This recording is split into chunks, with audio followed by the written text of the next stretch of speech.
श्री साईनाथाय नमो नमः। बाबा अध्याय 18 और 19 प्रारंभ करने की आज्ञा प्रदान करें।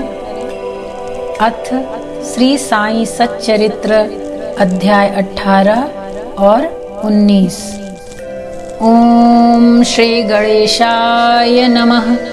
ओम श्री सरस्वते नमः।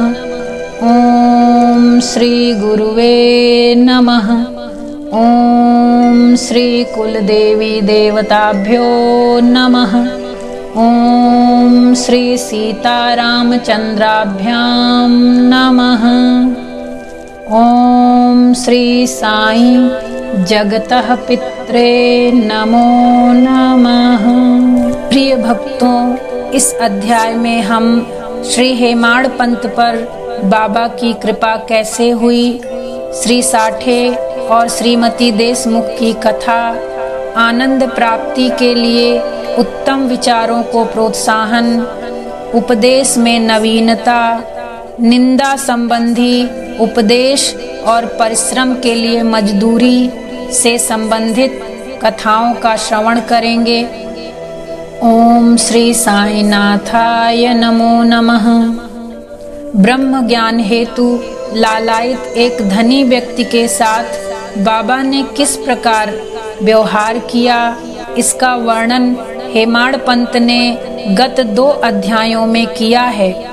अब हेमाड़ पंत पर किस प्रकार बाबा ने अनुग्रह कर उत्तम विचारों को प्रोत्साहन देकर उन्हें सफलीभूत किया तथा आत्मोन्नति व परिश्रम के प्रतिफल के संबंध में किस प्रकार उपदेश किए, इनका इन 2 अध्यायों में वर्णन किया जाएगा। आप सभी भक्त बहुत अच्छे से इसका श्रवण करें। यह विदित ही है कि सद्गुरु सबसे पहले शिष्य की योग्यता पर विशेष ध्यान देते हैं।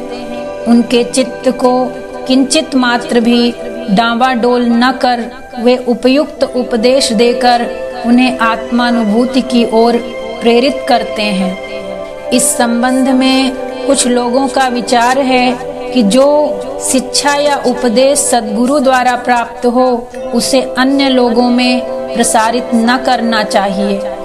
उनकी ऐसी भी धारणा है कि उसे प्रकट कर देने से उसका महत्व घट जाता है। यथार्थ में यह दृष्टिकोण संकुचित है। सद्गुरु तो वर्षा ऋतु के मेघ सदृश हैं, जो सर्वत्र एक समान बरसते हैं, अर्थात वे अपने अमृत तुल्य उपदेशों को विस्तृत क्षेत्र में प्रसारित करते हैं। प्रथमतः उनके सारांश को ग्रहण कर आत्मसात कर लें और फिर संकीर्णता से रहित होकर अन्य लोगों में प्रचार करें। यह नियम जागृत और स्वप्न दोनों अवस्थाओं में प्राप्त उपदेशों के लिए है। उदाहरणार्थ, बुद्ध कौशिक ऋषि ने स्वप्न में प्राप्त प्रसिद्ध राम रक्षा स्तोत्र साधारण जनता के हितार्थ प्रकट कर दिया था। जय श्री राम। जिस प्रकार एक दयालु माता बालक के उपचारार्थ कड़वी औषधि का बलपूर्वक प्रयोग करती है, उसी प्रकार श्री साईं बाबा भी अपने भक्तों के कल्याणार्थ ही उपदेश दिया करते थे। वे अपनी पद्धति गुप्त न रखकर पूर्ण स्पष्टता को ही अधिक महत्व देते थे। इसी कारण जिन भक्तों ने उनके उपदेशों का पूर्णतः पालन किया, वे अपने ध्येय की प्राप्ति में सफल हुए। श्री साईं बाबा जैसे सद्गुरु ही ज्ञान चक्षुओं को खोलकर आत्मा की दिव्यता का अनुभव करा देने में समर्थ हैं। विषय वासनाओं से आसक्ति नष्ट कर वे भक्तों की इच्छाओं को पूर्ण कर देते हैं, जिसके फलस्वरूप ही ज्ञान और वैराग्य प्राप्त होकर ज्ञान की उत्तरोत्तर उन्नति होती रहती है। यह सब केवल उसी समय संभव है जब हमें सद्गुरु का सानिध्य प्राप्त हो तथा सेवा के पश्चात हम उनके प्रेम को प्राप्त कर सकें। तभी भगवान भी, जो भक्त काम कल्प तरु हैं, हमारी सहायता के लिए आ जाते हैं। वे हमें कष्टों और दुखों से मुक्त कर सुखी बना देते हैं।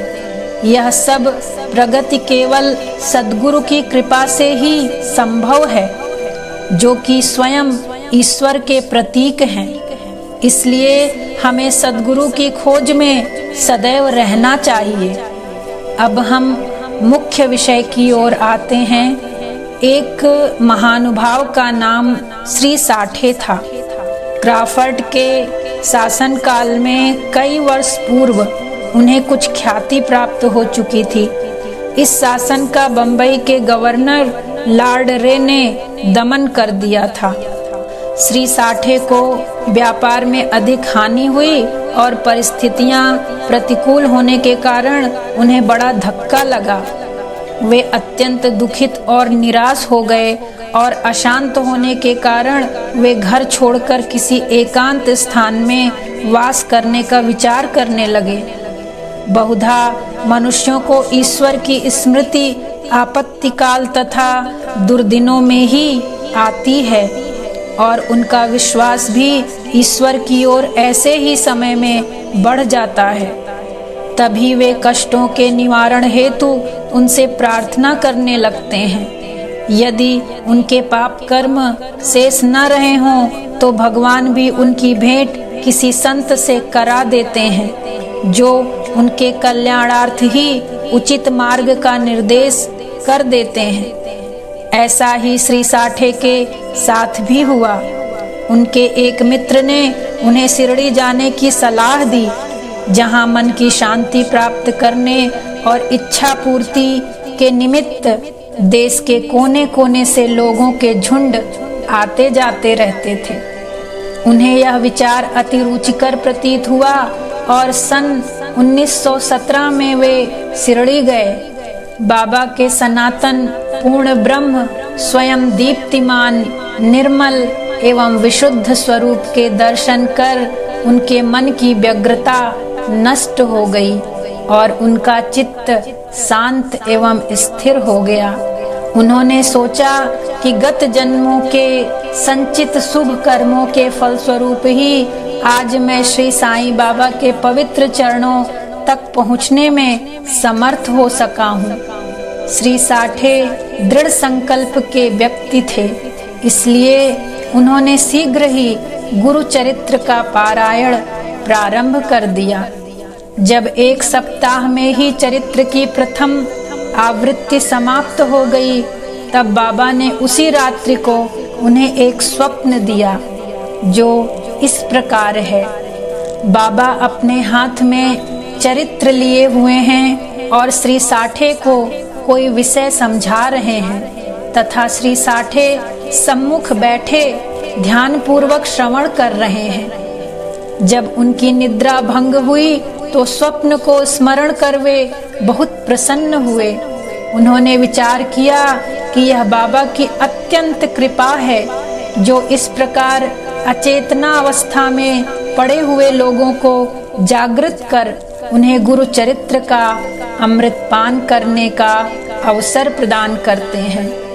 उन्होंने यह स्वप्न श्री काका साहेब दीक्षित को सुनाया और श्री साईं बाबा के पास प्रार्थना करने को कहा कि इसका यथार्थ अर्थ क्या है और क्या एक सप्ताह का पारायण ही मेरे लिए पर्याप्त है अथवा उसे पुनः प्रारंभ करूं।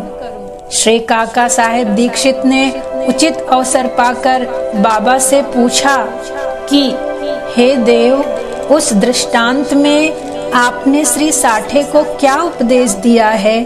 क्या वे पारायण सप्ताह स्थगित कर दें? वे एक सरल हृदय व्यक्ति हैं, इसलिए उनकी मनोकामना आप पूर्ण करें और हे देव, कृपा कर उन्हें इस स्वप्न का यथार्थ अर्थ भी समझा दें।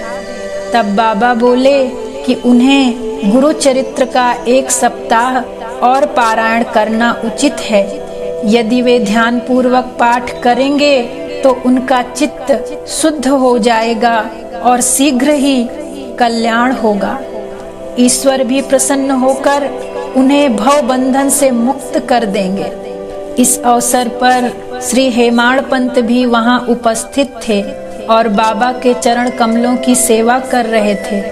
बाबा के वचन सुनकर उन्हें विचार आया कि साठे को केवल सप्ताह के पारायण से ही मनोवांछित फल की प्राप्ति हो गई, जबकि मैं गत 40 वर्षों से गुरु चरित्र का पारायण कर रहा हूँ, जिसका कोई परिणाम अब तक न निकला। उनका केवल 7 दिनों तक शिरडी निवास ही सफल हुआ और मेरा गत 7 वर्ष का सहवास क्या व्यर्थ हो गया। चातक पक्षी के समान मैं सदा उस कृपा घन की राह देखा करता हूँ जो मेरे ऊपर अमृत वर्षण करें। वे कब मुझे अपने उपदेश देने की कृपा करेंगे। ऐसा विचार उनके मस्तिष्क में आया ही था कि बाबा को सब ज्ञात हो गया। ऐसा भक्तों ने सदैव ही अनुभव किया है कि उनके समस्त विचारों को जानकर बाबा तुरंत कुविचारों का दमन कर उत्तम विचारों को प्रोत्साहित करते थे। हेमाड़ पंत का ऐसा विचार जानकर बाबा ने तुरंत ही आज्ञा दी कि श्यामा के यहाँ जाओ और कुछ समय उनसे वार्तालाप कर 15 रुपए दक्षिणा ले आओ। बाबा को दया आ गई थी, इसी कारण उन्होंने ऐसी आज्ञा दी। उनकी अवज्ञा करने का साहस भी किसे था। श्री हेमाड़ पंत शीघ्र श्यामा के घर पहुँचे। इस समय पर श्यामा स्नान कर धोती पहन रहे थे। उन्होंने बाहर आकर हेमाड़ पंत से पूछा कि आप यहाँ कैसे? जान पड़ता है कि आप मस्जिद से ही आ रहे हैं, तथा आप ऐसे व्यथित और उदास क्यों हैं? आप अकेले ही क्यों आए हैं? आइए, बैठिए और थोड़ा विश्राम तो करिए, जब तक मैं पूजन आदि से भी निवृत्त हो जाऊं, तब तक आप कृपा करके जलपान आदि लें। इसके पश्चात ही हम और आप सुखपूर्वक वार्तालाप करेंगे। ऐसा कहकर वे भीतर चले गए। दालान में बैठे बैठे हेमाड़ पंत की दृष्टि अचानक खिड़की पर रखी नाथ भागवत पर पड़ी। नाथ भागवत श्री एकनाथ द्वारा रचित महाभागवत के 11वें स्कंध पर मराठी भाषा में की हुई एक टीका है। श्री साईं बाबा की आज्ञानुसार श्री बापू साहेब जोग और श्री काका साहेब दीक्षित शिरडी में नित्य भगवत गीता का मराठी टीका सहित, जिसका नाम भावार्थ दीपिका या ज्ञानेश्वरी है, जिसमें कृष्ण और भक्त अर्जुन का संवाद है, तथा नाथ भागवत जिसमें श्री कृष्ण और उद्धव का संवाद है, और एक नाथ का महान ग्रंथ भावार्थ रामायण का पठन किया करते थे। जब भक्तगण बाबा से कोई प्रश्न पूछने आते तो वे कभी आंशिक उत्तर देते और कभी उनको उपर्युक्त भागवत तथा प्रमुख ग्रंथों का श्रवण करने को कहते थे, जिन्हें सुनने पर भक्तों को अपने प्रश्नों के पूर्णतया संतोषप्रद उत्तर प्राप्त हो जाते थे। श्री हेमाड़ पंत भी नित्य प्रति नाथ भागवत के कुछ अंशों का पाठ किया करते थे। आज प्रातः मस्जिद को जाते समय कुछ भक्तों के सत्संग के कारण उन्होंने अपना नित्य नियमानुसार पाठ अधूरा ही छोड़ दिया था। उन्होंने जैसे ही वह ग्रंथ उठाकर खोला तो अपने अपूर्ण भाग का पृष्ठ सामने देखकर उनको आश्चर्य हुआ। उन्होंने सोचा कि बाबा ने इसी कारण ही मुझे यहाँ भेजा है, ताकि मैं अपना शेष पाठ पूरा कर लूं, और उन्होंने शेष अंश का पाठ आरंभ कर दिया। पाठ पूर्ण होते ही श्यामा भी बाहर आए और उन दोनों में वार्तालाप होने लगा। हेमाड़ पंत ने कहा कि मैं बाबा का एक संदेश लेकर आपके पास आया हूँ। उन्होंने मुझे आपसे 15 रुपए दक्षिणा लाने तथा थोड़ी देर वार्तालाप कर आपको अपने साथ लेकर मस्जिद वापस आने की आज्ञा दी है। श्यामा आश्चर्य से बोले, मेरे पास तो एक फूटी कौड़ी भी नहीं है, इसलिए आप रुपयों के बदले दक्षिणा में मेरे 15 नमस्कार ले जाओ। तब हेमाड़ पंत ने कहा कि ठीक है, मुझे आपके 15 नमस्कार ही स्वीकार हैं। आइए अब हम कुछ वार्तालाप करें और कृपा कर बाबा की कुछ लीलाएं आप मुझे सुनाएं जिससे पाप नष्ट हो। श्यामा बोले, तो कुछ देर बैठो। इस ईश्वर की लीला अद्भुत है। कहाँ मैं एक अशिक्षित देहाती और कहाँ आप एक विद्वान।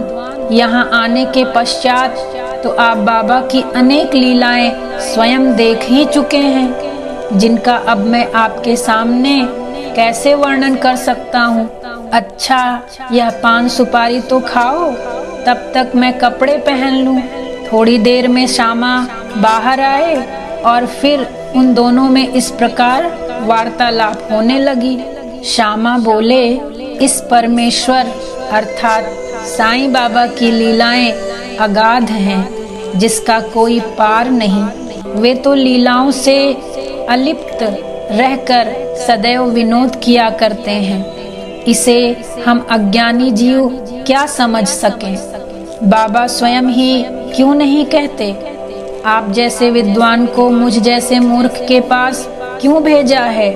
उनकी कार्यप्रणाली ही कल्पना के परे है। मैं तो इस विषय में केवल इतना ही कह सकता हूँ कि वे लौकिक नहीं हैं। इस भूमिका के साथ ही श्यामा ने कहा कि अब मुझे एक कथा की स्मृति हो आई है, जिसे मैं व्यक्तिगत रूप से जानता हूँ। जैसी भक्त की निष्ठा और भाव होता है, बाबा भी उसी प्रकार उनकी सहायता करते हैं। कभी कभी तो बाबा भक्त की कठिन परीक्षा लेकर ही उसे उपदेश दिया करते हैं। उपदेश शब्द सुनकर साठे के गुरु चरित्र पारायण की घटना का तत्काल ही स्मरण करके हेमाड़ पंत को रोमांच हो आया। उन्होंने सोचा, कदाचित बाबा ने मेरे चित्त की चंचलता नष्ट करने के लिए ही मुझे यहाँ भेजा है। फिर भी वे अपने विचार प्रकट न कर श्यामा की कथा को ध्यानपूर्वक सुनने लगे। उन सब कथाओं का सार केवल यही था कि अपने भक्तों के प्रति बाबा के मन में कितनी दया और स्नेह है। इन कथाओं को श्रवण कर हेमाड़ पंत को आंतरिक उल्लास का अनुभव होने लगा। तब श्यामा ने हेमाड़ पंत से एक कथा इस प्रकार कही। एक समय एक वृद्धा श्रीमती राधाबाई, जो खासाबा देशमुख की माँ थी, बाबा की कीर्ति सुनकर संगमनेर के लोगों के साथ शिरडी आई। बाबा के श्री दर्शन कर उन्हें अत्यंत प्रसन्नता हुई। श्री साईं चरणों में उनकी अटल श्रद्धा थी, इसलिए उन्होंने यह निश्चय किया कि जैसे भी हो बाबा को अपना गुरु बना उनसे उपदेश ग्रहण किया जाए। आमरण अनशन का दृढ़ निश्चय कर अपने विश्राम गृह में आकर उन्होंने अन्न जल त्याग दिया और इस प्रकार 3 दिन व्यतीत हो गए। मैं इस वृद्धा की अग्नि परीक्षा से बिल्कुल भयभीत हो गया और बाबा से प्रार्थना करने लगा कि देव, आपने अब यह क्या करना आरंभ कर दिया है। ऐसे कितने लोगों को आप यहाँ आकर्षित किया करते हैं। आप उस वृद्धा महिला से पूर्ण परिचित ही हैं, जो हठपूर्वक आप पर अवलंबित है। यदि आपने कृपा दृष्टि कर उसे उपदेश न दिया और यदि दुर्भाग्यवश उसे कुछ हो गया, तो लोग व्यर्थ ही आपको दोषी ठहराएंगे और कहेंगे कि बाबा से उपदेश प्राप्त न होने की वजह से ही उसकी मृत्यु हो गई है। इसलिए अब दया कर उसे आशीष और उपदेश दीजिए। वृद्धा का ऐसा दृढ़ निश्चय देखकर बाबा ने उसे अपने पास बुलाया और मधुर उपदेश देकर उसकी मनोवृत्ति परिवर्तित कर कहा कि हे माता, क्यों व्यर्थ ही तुम यातना सहकर मृत्यु का आलिंगन करना चाहती हो। तुम मेरी माँ और मैं तुम्हारा बेटा। तुम मुझ पर दया करो और जो कुछ मैं कहूँ उसे ध्यान पूर्वक सुनो। मैं अपनी स्वयं की कथा तुमसे कहता हूँ और यदि तुम उसे ध्यान पूर्वक श्रवण करोगी तो तुम्हें अवश्य परम शांति प्राप्त होगी। मेरे एक गुरु जो बड़े सिद्ध पुरुष थे, मुझ पर बड़े दयालु थे। दीर्घ काल तक मैं उनकी सेवा करता रहा, फिर भी उन्होंने मेरे कानों में कोई मंत्र न फूंका। मैं उनसे कभी अलग होना भी नहीं चाहता था। मेरी प्रबल उत्कंठा थी कि उनकी सेवा कर जिस प्रकार भी संभव हो मंत्र प्राप्त करूं, परंतु उनकी रीति तो न्यारी ही थी। उन्होंने पहले मेरा मुंडन कर मुझसे 2 पैसे दक्षिणा में मांगे, जो मैंने तुरंत ही दे दिए। यदि तुम प्रश्न करो कि मेरे गुरु जब पूर्ण काम थे तो उन्हें पैसे मांगना क्या शोभनीय था, और फिर उन्हें विरक्त भी कैसे कहा जा सकता था? इसका उत्तर केवल यह है कि वे कांचन को ठुकराया करते थे, क्योंकि उन्हें उसकी स्वप्न में भी आवश्यकता न थी। उन 2 पैसों का अर्थ प्रथम दृढ़ निष्ठा और दूसरा धैर्य। जब मैंने ये दोनों वस्तुएं उन्हें अर्पित कर दी तो वे अत्यंत प्रसन्न हुए। मैंने 12 वर्ष उनके श्री चरणों की सेवा में ही व्यतीत किए। उन्होंने ही मेरा भरण पोषण किया, अतः मुझे भोजन और वस्त्रों का कोई अभाव न था। वे प्रेम की मूर्ति थे, अथवा यूं कहो कि वे प्रेम के साक्षात अवतार थे। मैं उनका वर्णन ही कैसे कर सकता हूँ, क्योंकि उनका तो मुझ पर अधिक स्नेह था और उनके समान गुरु कोई बिरला ही मिलेगा। जब मैं उनकी ओर निहारता तो मुझे ऐसा प्रतीत होता कि वे गंभीर मुद्रा में ध्यान मग्न हैं, और तब हम दोनों आनंदित हो जाते थे। 8 प्रहर में एकटक उनके ही श्रीमुख की ओर निहारा करता था। मैं भूख और प्यास की सुध बुध खो बैठा। उनके दर्शनों के बिना मैं अशांत हो उठता था। गुरु सेवा की चिंता के अतिरिक्त मेरे लिए कोई और चिंतनीय विषय या पदार्थ नहीं था। मुझे तो सदैव उन्हीं का ध्यान रहता था, अतः मेरा मन उनके चरण कमलों में मग्न हो गया। यह हुई 1 पैसे की दक्षिणा। दूसरा पैसा था धैर्य। मैं धैर्य पूर्वक बहुत काल तक प्रतीक्षा कर गुरु सेवा करता रहा। यही धैर्य तुम्हें भी भवसागर से पार उतार देगा। धैर्य ही मनुष्य में मनुष्यत्व है। धैर्य धारण करने से समस्त पाप और मोह नष्ट होकर उनके हर प्रकार के संकट दूर होते हैं तथा भय जाता रहता है। इसी प्रकार तुम्हें भी अपने ध्येय की प्राप्ति हो जाएगी। धैर्य तो गुणों की खान व उत्तम विचारों की जननी है।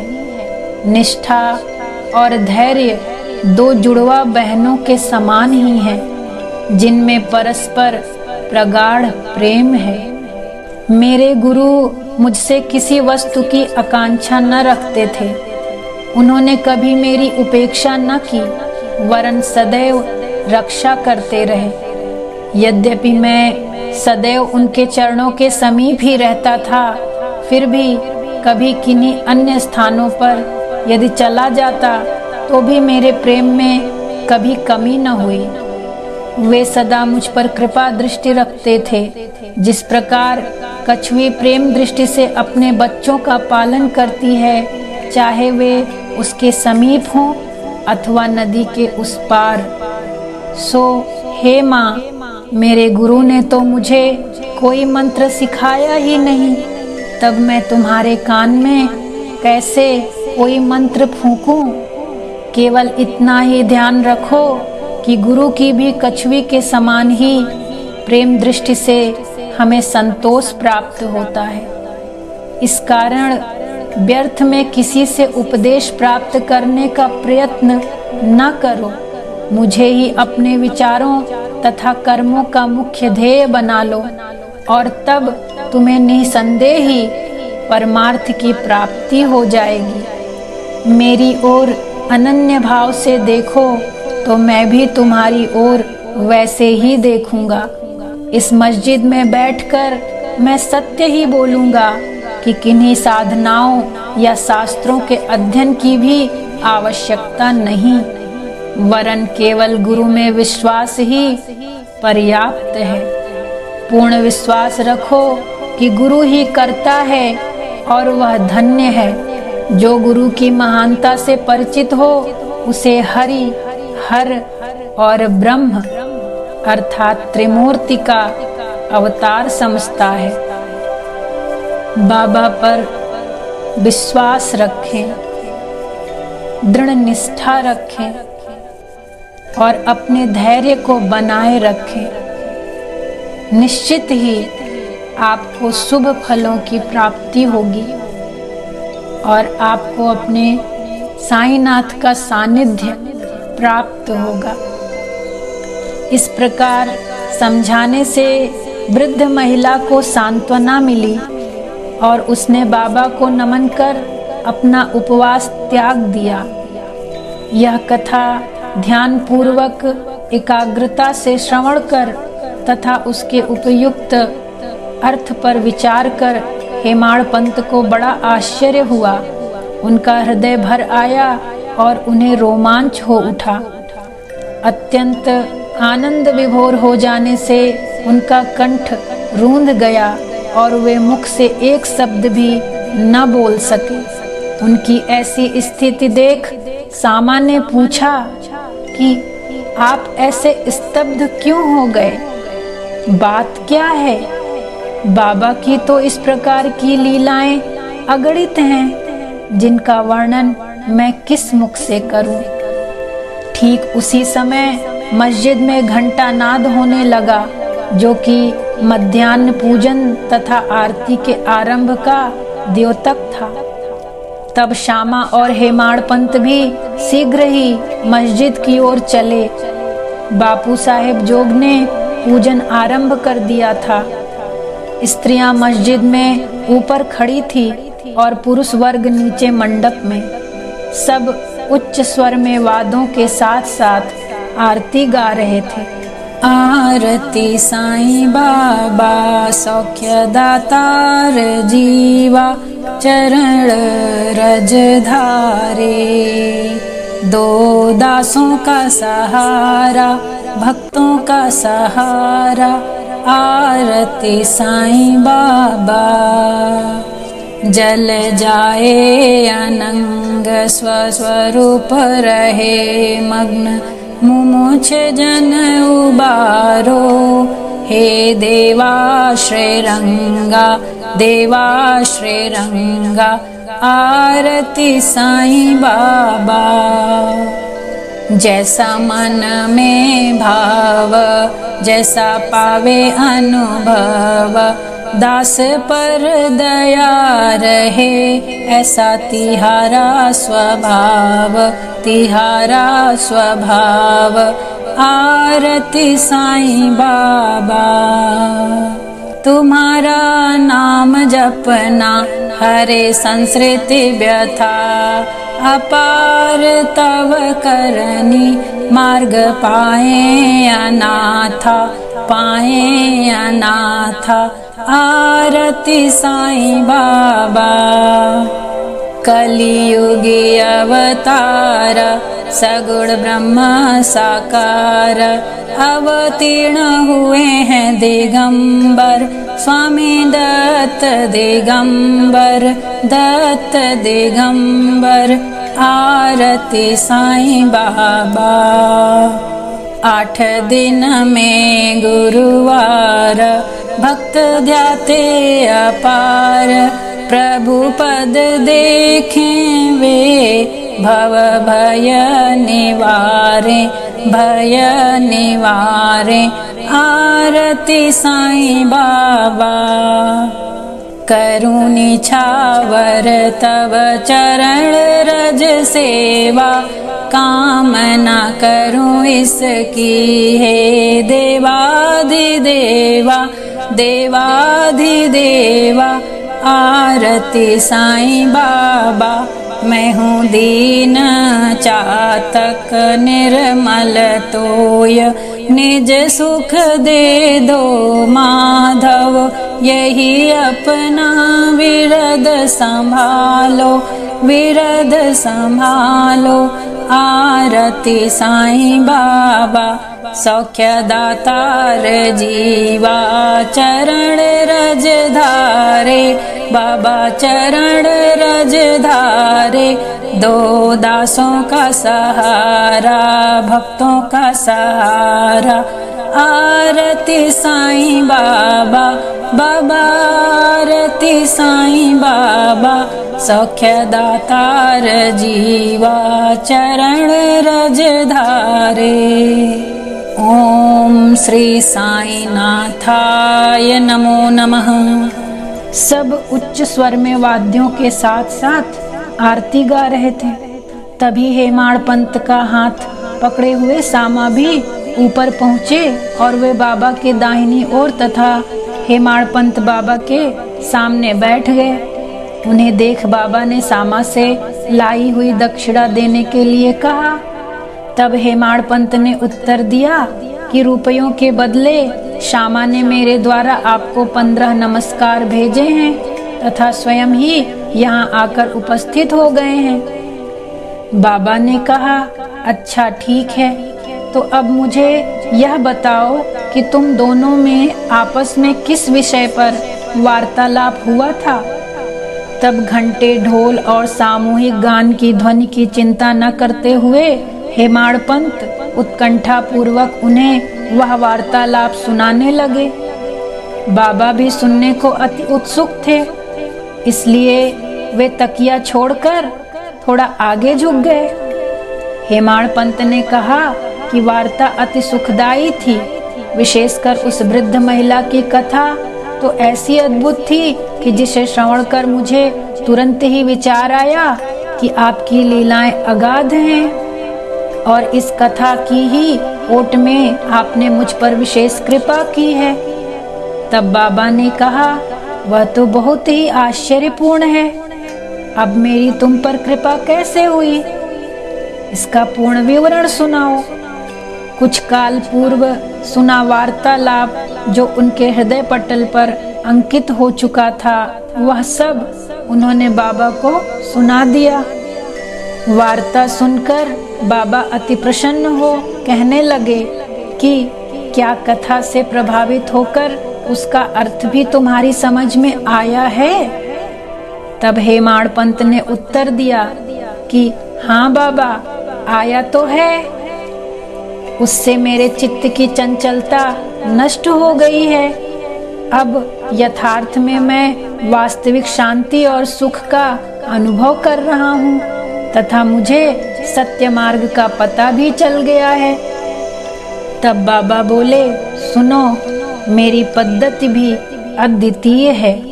यदि इस कथा का स्मरण रखोगे तो यह बहुत ही उपयोगी सिद्ध होगी।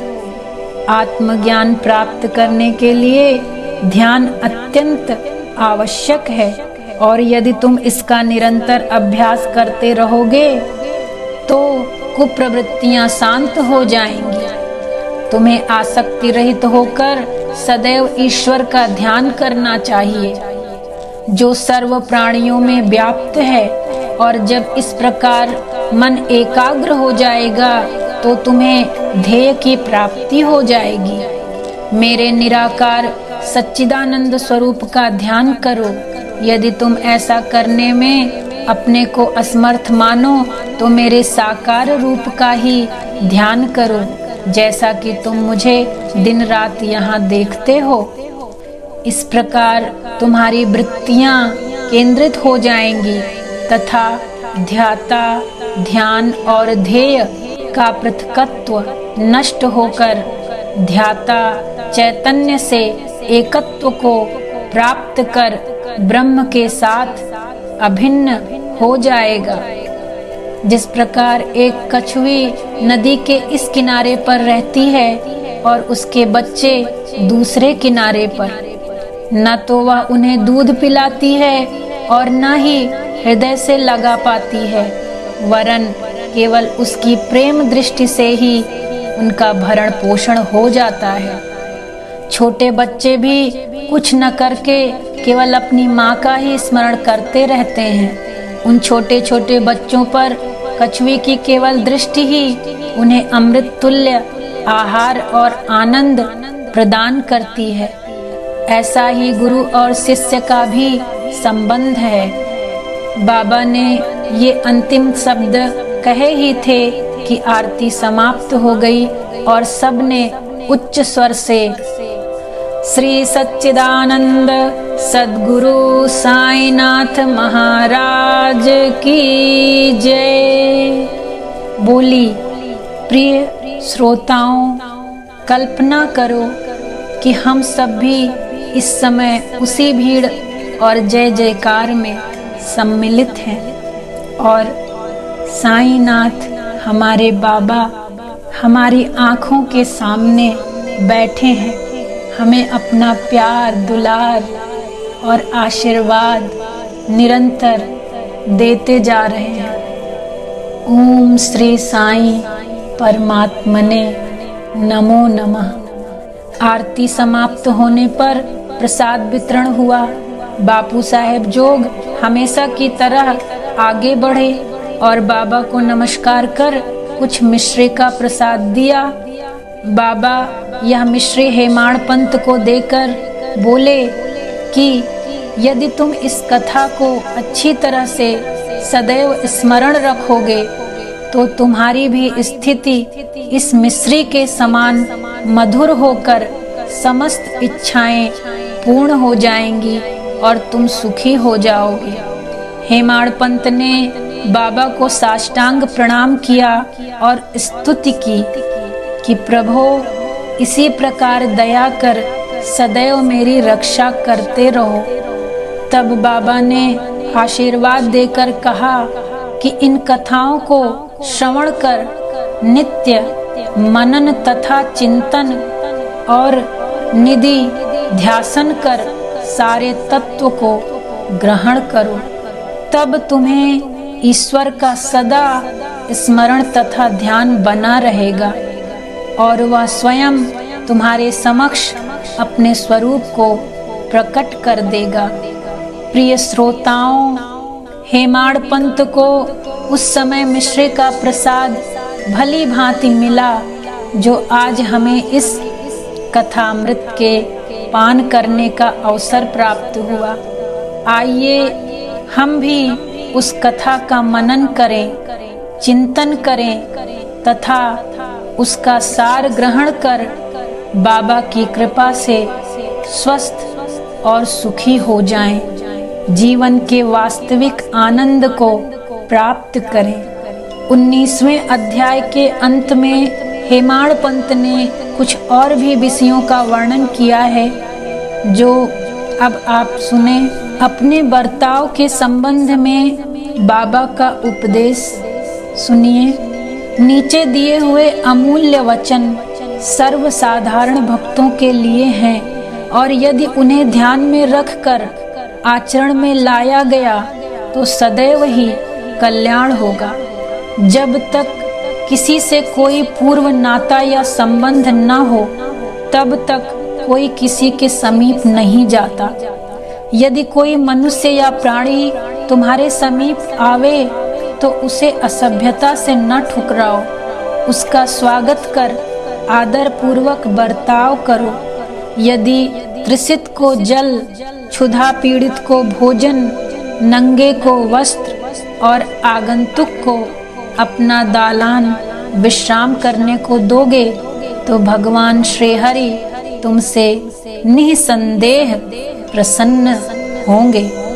यदि कोई तुमसे द्रव्य याचना करे और तुम्हारी इच्छा देने की न हो तो न दो, परंतु उसके साथ कुत्ते के समान ही व्यवहार न करो। तुम्हारी कोई कितनी ही निंदा क्यों न करे, फिर भी कटु उत्तर देकर तुम उस पर क्रोध न करो। यदि इस प्रकार ऐसे प्रसंगों से सदैव बचते रहे तो यह निश्चित ही है कि तुम सुखी रहोगे। संसार चाहे उलट पलट हो जाए, परंतु तुम्हें स्थिर रहना चाहिए। सदा अपने स्थान पर दृढ़ रहकर गतिमान दृश्य को शांति पूर्वक देखो। एक को दूसरे से अलग रखने वाली भेद की दीवार नष्ट कर दो, जिससे अपना मिलन पथ सुगम हो जाए। द्वैत भाव अर्थात मैं और तू ही भेद वृत्ति है, जो शिष्य को अपने गुरु से पृथक कर देती है। इसलिए जब तक इसका नाश न हो जाए तब तक अभिन्नता प्राप्त करना संभव नहीं है। अल्लाह मालिक अर्थात ईश्वर ही सर्वशक्तिमान है और उसके सिवा अन्य कोई संरक्षण करता नहीं है। उनकी कार्य प्रणाली अलौकिक, अनमोल और कल्पना से परे है। उनकी इच्छा से ही सब कार्य होते हैं। वे ही मार्ग प्रदर्शन कर सभी इच्छाएं पूर्ण करते हैं। ऋणानुबंध के कारण ही हमारा संगम होता है। इसलिए हमें परस्पर प्रेम कर एक दूसरे की सेवा कर सदैव संतुष्ट रहना चाहिए। जिसने अपने जीवन का ध्येय ईश्वर दर्शन पा लिया है वही धन्य और सुखी है। दूसरे तो केवल कहने को ही जब तक प्राण है तब तक जीवित हैं। उत्तम विचारों को प्रोत्साहन। यह ध्यान देने योग्य बात है कि श्री साईं बाबा सदैव उत्तम विचारों को प्रोत्साहन दिया करते थे। इसलिए यदि हम प्रेम और भक्ति पूर्वक अनन्य भाव से उनकी शरण जाएं, तो हमें अनुभव हो जाएगा कि वे अनेक अवसरों पर हमें किस प्रकार सहायता पहुंचाते हैं। किसी संत का कथन है कि यदि प्रातः काल तुम्हारे हृदय में कोई उत्तम विचार उत्पन्न हो और यदि तुम उसकी पुष्टि दिन भर करो तो वह तुम्हारा विवेक अत्यंत विकसित और चित्त प्रसन्न कर देगा। हेमाड़ पंत भी इसका अनुभव करना चाहते थे। इसलिए इस पवित्र शिरडी भूमि पर अगले शुभ गुरुवार के समूचे दिन नाम स्मरण और कीर्तन में ही व्यतीत करूं, ऐसा विचार कर वे सो रहे थे। दूसरे दिन प्रातः काल उठने पर उन्हें सहज ही राम नाम का स्मरण हो आया, जिससे वे प्रसन्न हुए और नित्य कर्म समाप्त कर कुछ पुष्प लेकर बाबा के दर्शन करने को गए। जब वे दीक्षित का बाड़ा पार कर बूटीवाड़े के समीप से जा रहे थे तो उन्हें एक मधुर भजन की ध्वनि जो कि मस्जिद की ओर से आ रही थी सुनाई पड़ी। एक नाथ का रोचक भजन। यह भजन बाबा के समक्ष गाया जा रहा था। गुरु कृपांजन पायो मेरे भाई, बिना कुछ मानत नाही। अंदर रामा बाहर रामा, सपने में देखत सीता रामा। गुरु कृपांजन पायो मेरे भाई, बिना कुछ मानत नाही। जागत रामा सोवत रामा, जहाँ देख वहीं पूरन कामा। गुरु कृपांजन पायो मेरे भाई, बिना कुछ मानत नाही। एका जनार्दनी अनुभवनी का, जहाँ देखे वहाँ राम सरीखा, गुरु कृपांजन पायो मेरे भाई, बिना कुछ मानत नाही। अंदर रामा बाहर रामा, सपने में देखत सीता रामा, गुरु कृपांजन पायो मेरे भाई। भजन अनेकों हैं, परंतु विशेषकर यह भजन ही क्यों औरंगाबाद करने चुना? क्या यह बाबा द्वारा ही संयोजित विचित्र अनुरूपता नहीं है? और क्या यह हेमाड़ पंथ के गत दिन अखंड राम नाम स्मरण के संकल्प को प्रोत्साहन नहीं है? सभी संतों का इस संबंध में एक ही मत है और सभी राम नाम के जप को प्रभावकारी तथा भक्तों की इच्छा पूर्ति और सभी कष्टों से छुटकारा पाने के लिए इसे अमोघ इलाज बतलाते हैं। आइए अब निंदा से संबंधित उपदेश सुनते हैं। उपदेश देने के लिए किसी विशेष समय या स्थान की प्रतीक्षा न कर बाबा यथा योग्य समय पर ही स्वतंत्रता पूर्वक उपदेश दिया करते थे। एक बार एक भक्त ने बाबा की अनुपस्थिति में दूसरे लोगों के सम्मुख किसी को अपशब्द कहे।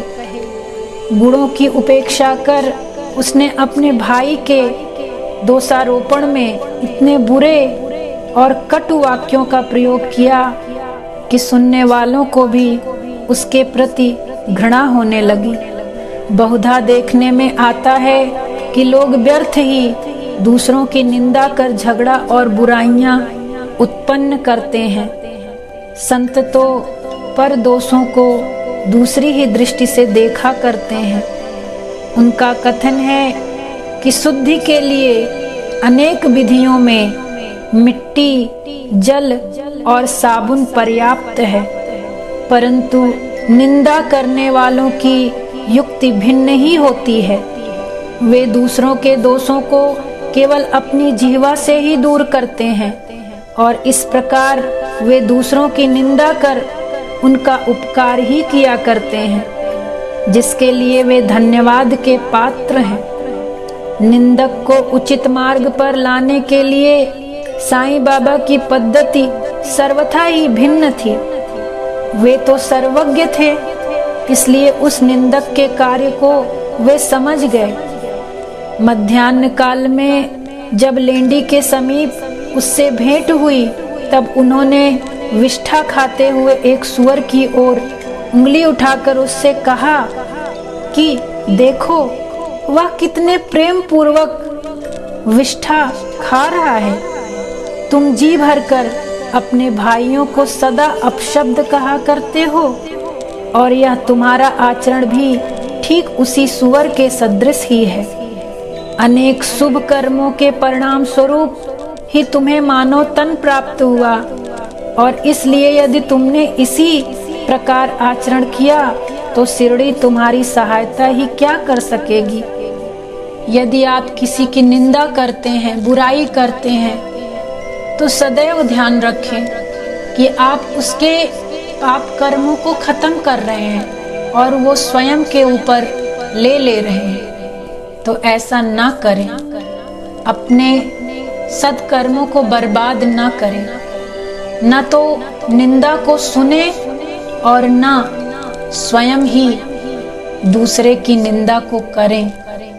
कबीरदास जी ने कहा है, निंदक नियरे राखिए आंगन कुटी छवाए, बिनु पानी साबुन बिना निर्मल करत सुभाए। कहने का तात्पर्य केवल यह है कि भक्त ने उपदेश ग्रहण कर लिया और वह वहां से चला गया। इस प्रकार प्रसंगानुसार ही वे उपदेश दिया करते थे। यदि उन पर ध्यान देकर नित्य उनका पालन किया जाए तो आध्यात्मिक ध्येय अधिक दूर न होगा। एक कहावत प्रचलित है कि यदि मेरा श्रीहरि होगा तो वह मुझे चारपाई पर बैठे बैठे ही भोजन पहुंचाएगा। यह कहावत भोजन और वस्त्र के विषय में सत्य प्रतीत हो सकती है, परंतु यदि कोई इस पर विश्वास कर आलस्यवश बैठा रहे तो वह आध्यात्मिक क्षेत्र में कुछ भी प्रगति न कर सकेगा, बल्कि पतन के घोर अंधकार में मग्न हो जाएगा। इसलिए आत्मानुभूति प्राप्ति के लिए प्रत्येक को अनवरत परिश्रम करना चाहिए और जितना प्रयत्न वह करेगा उतना ही उसके लिए लाभप्रद भी होगा। बाबा ने कहा है कि मैं तो सर्वव्यापी हूँ और विश्व के समस्त भूतों तथा चराचर में व्याप्त रहकर भी अनंत हूँ। केवल उनके भ्रम निवारणार्थ ही जिनकी दृष्टि में वे 3.5 हाथ के मानव थे, स्वयं सगुण रूप धारण कर अवतीर्ण हुए। इसलिए जो भक्त अनन्य भाव से उनकी शरण में आए और जिन्होंने दिन रात ही उनका ध्यान किया, उन्हें उनसे अभिन्नता प्राप्त हुई। जिस प्रकार की माधुर्य और मिश्री, लहर और समुद्र तथा नेत्र और कांति में अभिन्नता हुआ करती है।